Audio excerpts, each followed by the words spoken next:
crops, which are also quite promising. For instance, the rapeseed, also some maize and millet, green bean, which are also quite promising, and will continue this kind of experiment. And if succeed next year, we'll try to introduce to other places. Okay, that seems very promising indeed. Okay, if we can talk more, because you've underlined that food security is a priority here in Eritrea, and based on your first-hand experience here, how well do you think we are going? I know it's not easy, but how well do you think we have gone in that endeavor?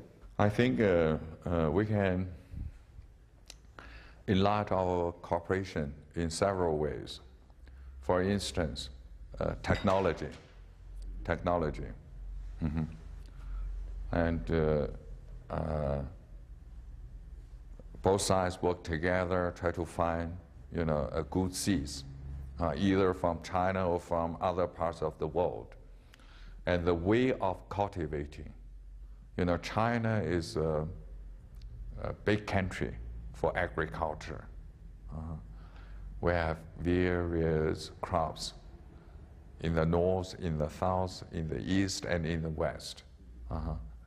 And we have some, after thousands of years of cultivation, the Chinese people has collected or gathered some experiences which we would like to offer to Eritrea. And also agricultural equipments. Now we're thinking of bringing some Chinese tractors, small tractors, which could be very suitable and useful here.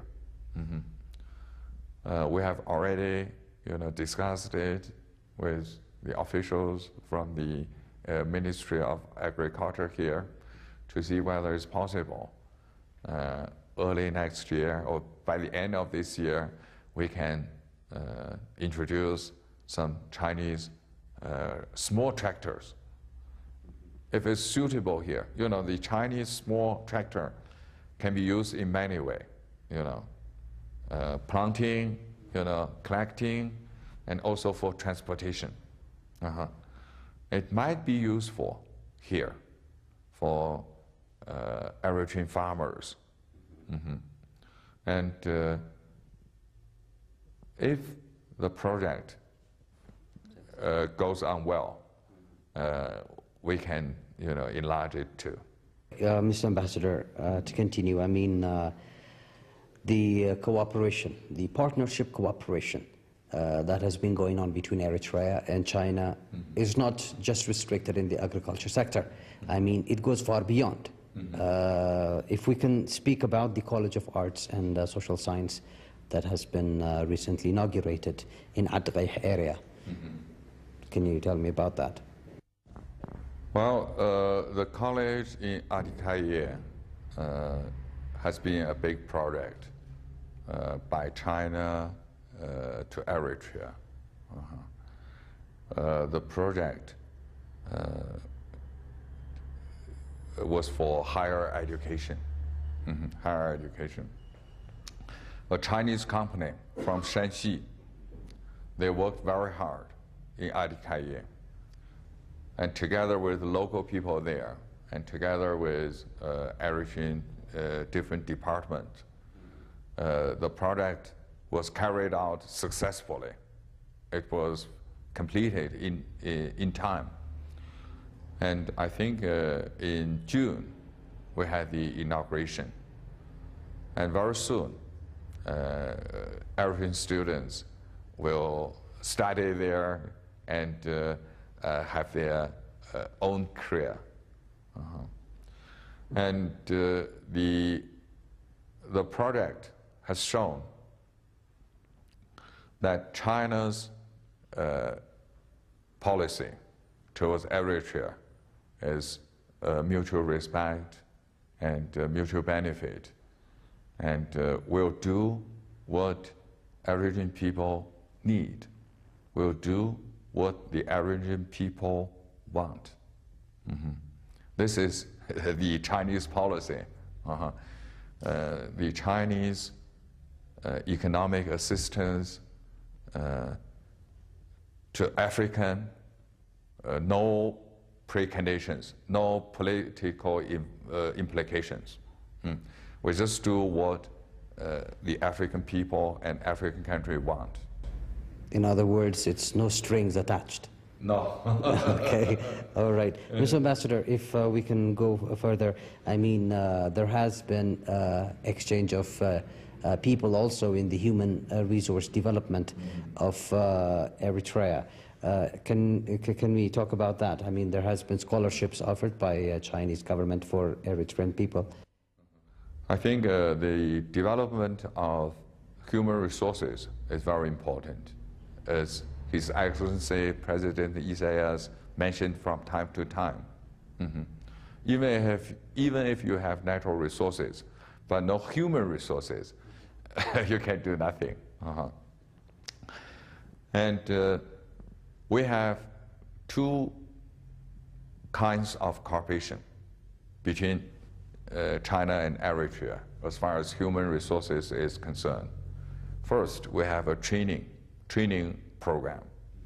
And each year, we would invite Eritrean officials or staff member to go to China for training. It's a rather short-term program. For instance, some are 3 months, some are 1 month or 3 weeks. Usually, the requirement is put forward by Eritrean side. If they say, we want to have this kind of people to be trained, for instance, even some journalists from the Department of Information, they want to have some skill training, how to edit, how to report, and so on. And this program has been carried out smoothly.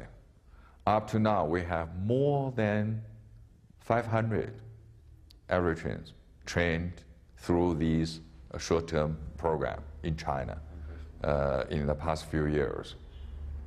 And this year, 70. And for instance, some Eritrean musicians, they started in China also. And another kind of cooperation is university students or graduate students. The Chinese government offers scholarship for Eritrean students to study in China.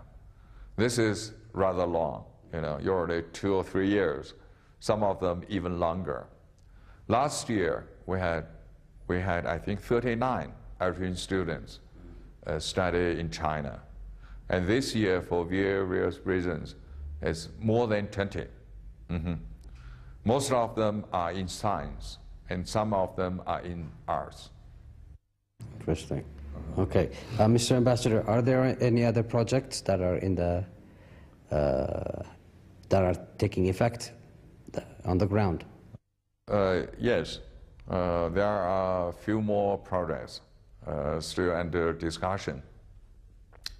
But all these projects are concentrated in the field of agriculture, education, and health.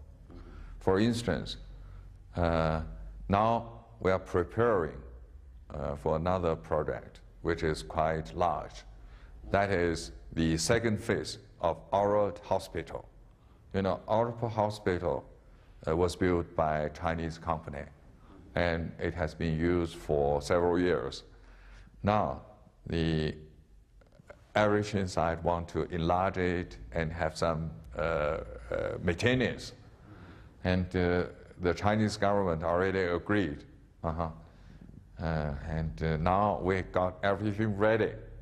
And probably it will start very soon, by the end of this year. And we'll continue to provide Chinese doctors to Eritrea. At present, there are 18 Chinese doctors working in Eritrean hospitals. And hopefully we'll continue this project and even enlarge it.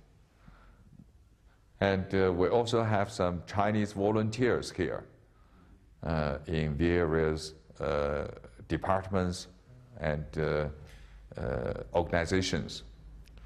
And we want to continue this project. All right. Mr. Ambassador, do you have any last messages? Because we have run close to the end of our program for this week. Well, I think this year we have witnessed great and tremendous progress here in Eritrea. Diplomatically, economically, and in various fields. And we're very confident with the leadership of the President and with the leadership of PFDJ, we are pretty sure Eritrea will make huge progress, and the Eritrean people definitely will reach great achievements.